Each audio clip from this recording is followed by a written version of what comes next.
just generally listen to some different music as well. Like when I'm deloading, I tend to listen to the Spice Girls or something like that. I don't actually listen to the Spice Girls, but I could, in theory. Hey YouTube, and a very warm welcome back to my channel. It's me, Xander, as always, and in today's episode we've got my check-in. I've got a few bits and bobs on deloading, all of that to come. Now before I kick off, last week I promised you that I would talk through progressive overload today, and that's because I presented a really good presentation on this and I'd recorded it and I was going to show it to you because I thought you guys have got to see this. However, for those of you who know me very well, you'll also know that I like to go into quite a lot of depth and I can often talk on topics for quite a long time. Shock horror. The problem with that was that when I looked at the presentation, it was 18 minutes long. And when I try adding that to this, it's like a 40-minute video. So here's what we're going to do. I still want to give you this. I still want you to have the opportunity to learn from it. It's a fantastic resource that I really want you to have. So here's what I'd like you to do. Like my video, because it helps me with the algorithm. I would also like you to make sure you're following us because obviously it helps with the algorithm as well. And of course, the next part is the most important bit, which is to comment below saying progressive overload. If you drop in the comments progressive overload, I will take it from there and I will get you that presentation. Okay, it's really worth the watch and hopefully it will really bring clarity to any questions or queries you have on progressive overload. And if it doesn't, you've always got me here to answer the questions anyway. So watch the presentation. If you've got any cues, fire them my way. Now, although we're not going to be going through progressive overload, one of the reasons, and the main reason I wanted to chat through progressive overload in the first place was because I wanted to show you why a deload was necessary. So I'm going to skip that first part in the sense of showing you about progressive overload and things like that. Now, deloads are 100% a necessary evil to training. None of us really think about deloads in the first instance as things that are going to be beneficial, right? Most people think, oh, why do I take a week off training? Like, that's going to set me back, not push me forwards. But the analogy I always use with my clients is this. If you want to jump higher on a trampoline, the trampoline bed has to go lower first. If you want to shoot an arrow further, you have to pull it back further first. And just like with our deloads, we need to be able to reload the spring, I like to call it, so much more so that we're able to catapult ourselves forward. And without those periodical reloads, essentially, we don't get the ability to keep catapulting ourselves forward, but instead we become stale and we become what most people have is plateaued. We are unable to keep pushing, we are unable to keep making progress because fundamentally we've adapted to the stimulus, we don't have the energy to keep pushing, and we're generally just very, very stale. Progressive overload is fantastic because what it teaches us is that we need to be overloading the muscle with a stimulus on a weekly basis. The reason we do this is to prevent easy for me to say. The reason we do this is to prevent adaptability, and essentially what that is our body's ability to adapt to the stimulus, because as soon as it's adapted, essentially we aren't going to grow from that. We only grow from things that we aren't essentially used to handling. It's a very naive statement, but you know, lift more weight, your body's going to have to grow to be able to cope with that weight. Easy peasy. The problem is that there becomes a point where we can no longer surpass what we did last week, right? And that's termed MRV, maximal recoverable volume. If anyone here listening is an RP fan or a Dr. Mike fan, you'll have heard that before. It's the maximal volume we can handle and recover from. But you can't recover from that for many weeks, maybe 1, 2, and then we have that deload. That deload is there, in essence, to remove the fatigue that is built up throughout a block. Because essentially when we are going through a training block, fatigue is going to accumulate. It's going to accumulate in our muscles, it's going to accumulate in our minds, and it accumulates in our lives as well. It's not just a thing where we're looking at training isolated. Our lives are stressful as well, and if our body is holding stress as a result of training, there's every likelihood that it's also going to be holding stress from everyday life and the things that we do on a day-to-day basis. So I believe it's fairly straightforward that a deload week shouldn't just be there to relax the body and to recover that, but it should also be there for a peace of mind. It should be there to help us relax, and it should be there to fundamentally reset us before we go and we push again. Now, when I deload, what I tend to do is I have 5 sessions a week, as you know. I tend to take my first 3 sessions, I do 50% of the reps, and I do 90% of the weight that I did the week before. Okay, so 50% of the reps. So if I did 10 reps last week, I do 5 reps this week. If it's an odd number, I always round it up. So if I did 9 last week, I would do 5 this week. And I do 90% of the weight. So if I did 100 kilos last week, I'm doing 90 kilos this week. I also drop down the sets because essentially the volume is what tends to build and accumulate the majority of that stress on the system.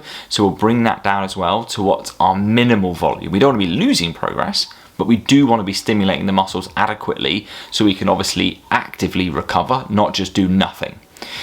The reason that's important, of course, is because there are a lot of movements that require skill. Things like squats, things like deadlifts, things like bench press, where we actually build up 2 things. We build up strength and we build up the motor pattern, so the skill of the movement. And that builds up over time, and we obviously gain momentum with that. So that doesn't only make us stronger in the movement, it makes us better at the movement, which also makes us stronger.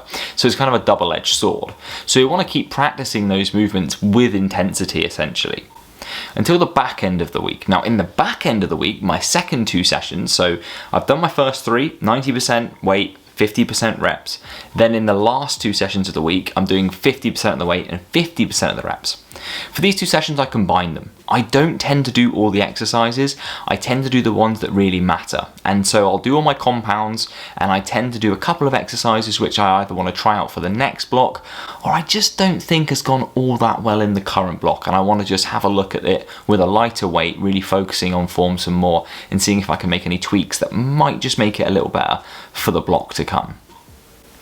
Nutritionally, the only thing I change is that on the Friday, I will go back to maintenance. So essentially, I'll deficit all the way through the week, but as soon as that training volume really drops and the intensity really drops, I don't want to be in a deficit and not stimulating muscle tissue, because you guessed it, that is route 1 to muscle loss. Now, don't get oversensitive about this. It's highly unlikely that in that short period of time this would happen, but the way I look at it is, why would I risk it? I have no need to risk it. Going back to maintenance is nice. It gives me the ability to enjoy some more foods, maybe even go out for a nicer breakfast where I don't have to be like, I'm just having eggs on toast. I can actually have some bacon, or I can, push the boat out and have some baked beans, who knows.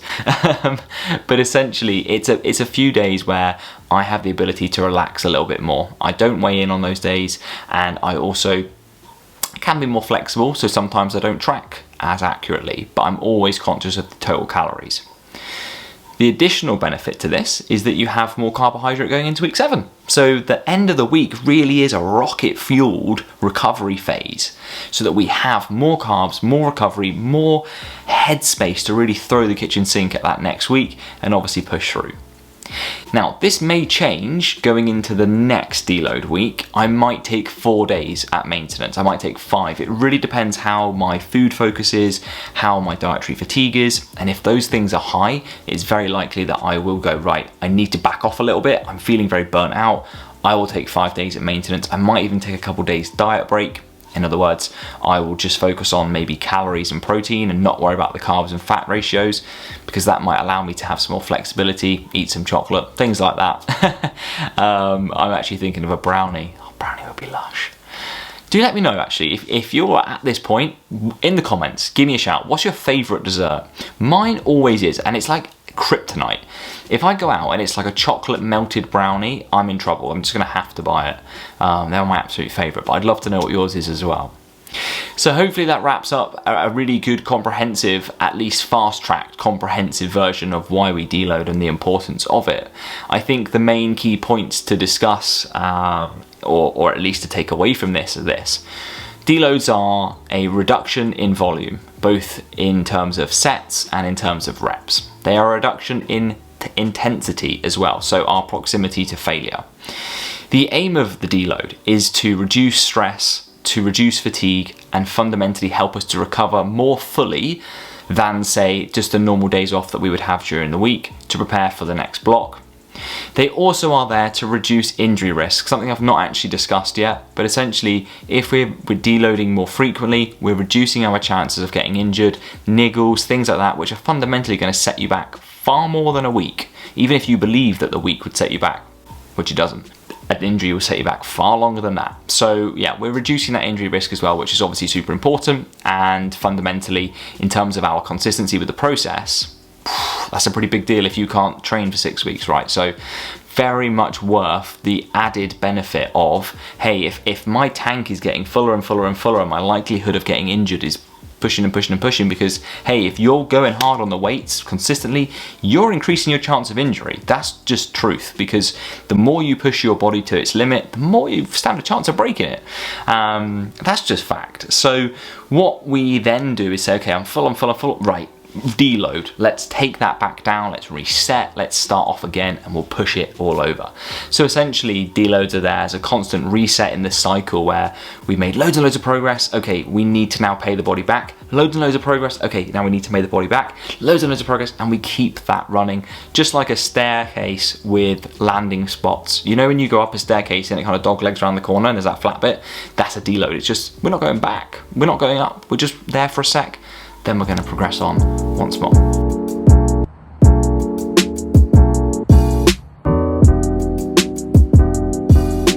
Hey, what's up guys? I'm just going into the gym now. I have got a deload session to do. I've got my pull to do, so it's going to be pretty straightforward. And actually, interestingly, with deload sessions, this is my last 90%er. I'm sure I'll talk about that some more in the rest of the video. So essentially, it'll probably take me about 30 minutes. I'm going to do a little bit of cardio as well, just because to be honest, I've got a really busy day today, and once I get going, I think I'm probably going to struggle to separate myself enough to go and get steps done. I'm going to go and probably do about 25 minutes of an uphill walk. Not super uphill, probably just 10, so it usually goes up to 15, I'm going to do 10. And yeah, we'll crack on from there and see what happens. So yeah, excited to get this done. I'm really enjoying training this week. It's really nice to get in with the lighter stuff and be able to lift with good, well, obviously lift with good form anyway. You'd hope so anyway. But yeah, you know, focus on form some more, not feel punished by the fatigue off the back of the movements, and just generally get in, listen to some different music as well. Like when I'm deloading, I tend to listen to the Spice Girls or something like that. I don't actually listen to the Spice Girls, but I could, in theory. Whereas in week 5, I tend to listen to a lot more kind of heavy metal, drum and bass, that kind of stuff to really get me going. So it's nice to be able to go into the gym with a very different attitude.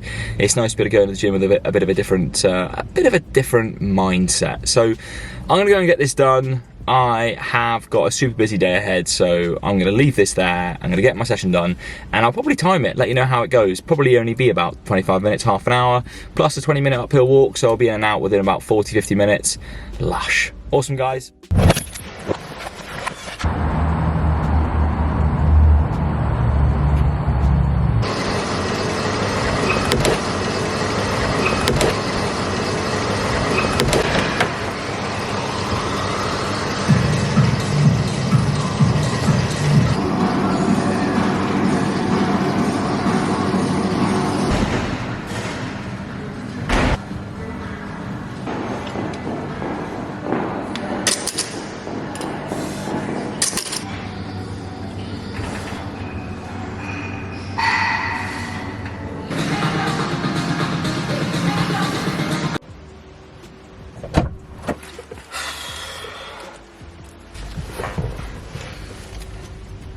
Done. Awesome. I've actually got a really good sweat on, which isn't something I usually get, but I think it's quite humid today, so maybe that's why. Anyway, session's done. Session was good. Yeah, it took me literally 20 minutes, so easy peasy. I actually got a really good bit of engagement on one of my bent over row sets, which I think came from a slightly different foot position, and I did it purely because as I went to set up, there was a bit of water. I could see it, and I was like, I don't want to stand in that, because I had my socks on, and so I essentially moved my foot to the right a little bit, and I must have got a little bit lower, a little bit stronger, and a little bit of a better position, which really did help. So I might carry that forward. It's a nice little, an accidental nugget of greatness, I call them. Well, as of now, I call them that. I never called them that before. Anyway, so yeah, my session took 20 minutes. I then did 10 minutes uphill walk, 15 incline, 5 speed, which is kilometers, not 5 miles per hour. That's too quick. Now I'm gonna head back. So I've got to drive back home, which usually takes 5 minutes. Doesn't get caught by the train. Head back home. I'm gonna have a protein-based breakfast, not a carb-based breakfast, because normally I would have a carb-based breakfast when I come back from the gym, because it's obviously very helpful to help recover from training and obviously refuel after the session. But as it was just a deload session, don't really need it, and I'm not hungry. So I would probably prefer to save those carbs and have them with the lunch. Or, oh shit, that reminds me, actually, I need to get some veg. Ran out of frozen veg yesterday, what a catastrophe. Hashtag first world problems. Yeah, so I need to go and do that. I'm now fixated on the fact that I've got no veg. I need to go and get some veg. So I will probably either do that, or I think we're having lean burgers. Aldi lean burgers, really good, by the way, for dinner. So I might have a bun. Push the boat out. Go on, lad. Anyway, have a good one. I'll catch you up at home. So yeah, let's go. See you there. Do you want the good news or the good news? Ha ha ha! I have secured the bag, quite literally, of frozen vegetables. So I can go home a happy man. I'll see you there.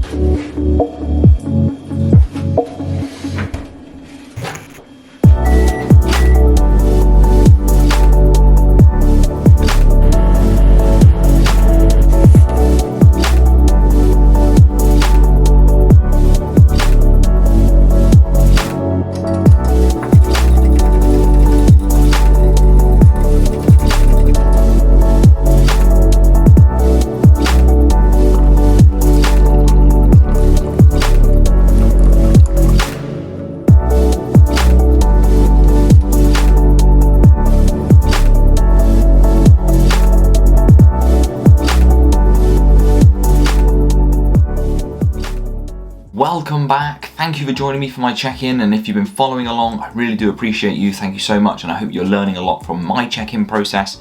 And of course, if you've got any questions, do ask away. So without further ado, was my working week normal? Yes, it was. Completely normal working week for me. Gym-wise, was that normal? Yes, and even better, it was 5 full sessions, or 4 as you'll find out in a second, at home in my home gym where I always train. Lovely stuff, because as I'm about to lead on to, it was a whole week at home, which meant eating was very normal. It was very much more consistent and far less stressful, because of course I wasn't kind of having to think ahead of myself all the time. I wasn't having to eyeball things. I could be a lot more accurate with everything. Looking forward to my weekly update now. We do things in 6-week blocks normally, so what I've done is I've actually shown you the averages of this as well, so that you can see, hey, week 1, day 1, all the way to week 6. So I started, as you can see, in week 1, day 1 at 182.75. This was actually after a significant drop, because the Friday, so this was the Monday, on the Friday I was weighing in at 184.5, so I'd already started to lose a little bit, but day 1, week 1, 182.75. My week 5 average was 176.68, and that's where I lost, I think it was about half a pound. And then this week, you remember I said in last week's video how some exciting stuff was happening? I couldn't share it, but I was obviously ahead of you, so it did. This is that. So the weight just started falling off now. Nearly a 2 pound loss in this week, so 1.7 pounds in total. I only weighed in 5 out of 7 days, because as I've already discussed, with my deload, I go back to maintenance for the last 3 days, and so what I tend not to do is weigh in, because quite frankly, those weigh-ins are going to be garbage anyway, because I've eaten a lot more. So A, I've got a lot more carbohydrate, got a lot more water in the system, and of course, I'm going to have a lot more undigested food as well. So there's really no value to me weighing in on those days, other than habit potentially, but it's quite nice to have it off. So I took it off. So that brings my total loss so far to 7.81 pounds, which is 1.3 pounds a week. And I believe that is about 0.75%. And the reason I know that is because I'm banging between my 2 tram lines at this point. And so, yeah, dead happy with this. Like I said in my very first video, I was in no rush. I'm looking to go the whole length. I'm looking to make this a really easy, sustainable, and of course, relatively pleasant process. So far, I'm really nailing that. Macros, so as I said, it's fairly straightforward for me to be honest. So I'm Monday to Thursday, I was at these macros here and calories.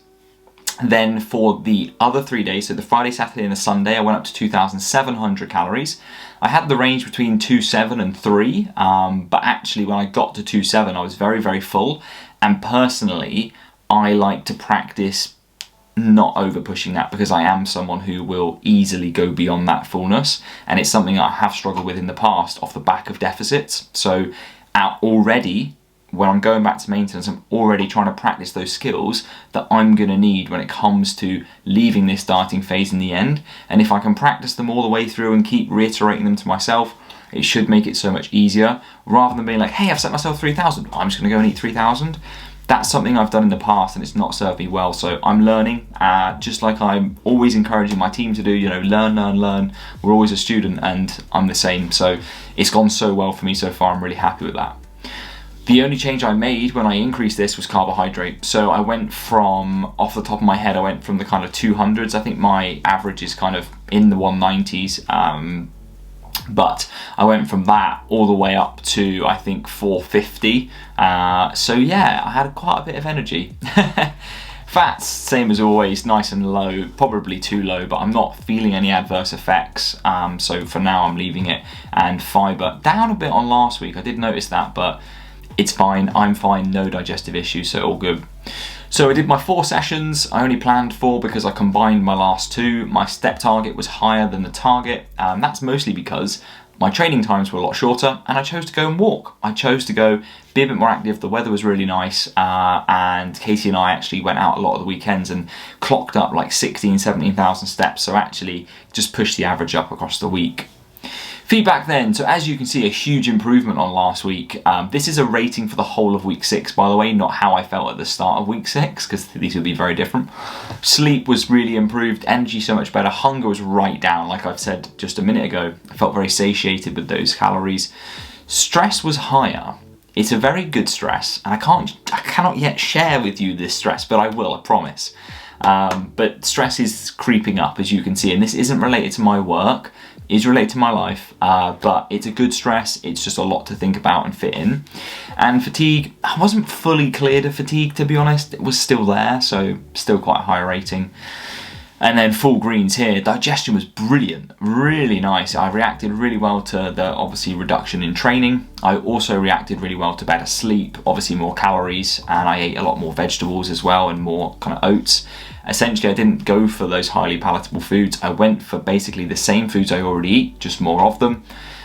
Mood was massively improved. I was in a great mood all week last week, which is brilliant because I was a little bit moody the week before.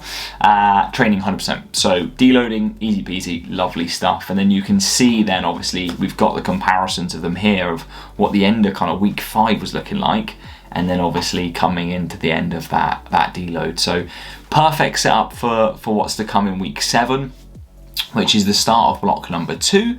And I couldn't have asked for a better deload. I'm really chuffed with my weeks 1 to 5 process in terms of my training and the way that I overloaded through that. And I'm really happy with how I finished it off with my deload. So time to get into week 7 and go and smash that. So fantastic, really, really happy. And that's all for this week's check-in.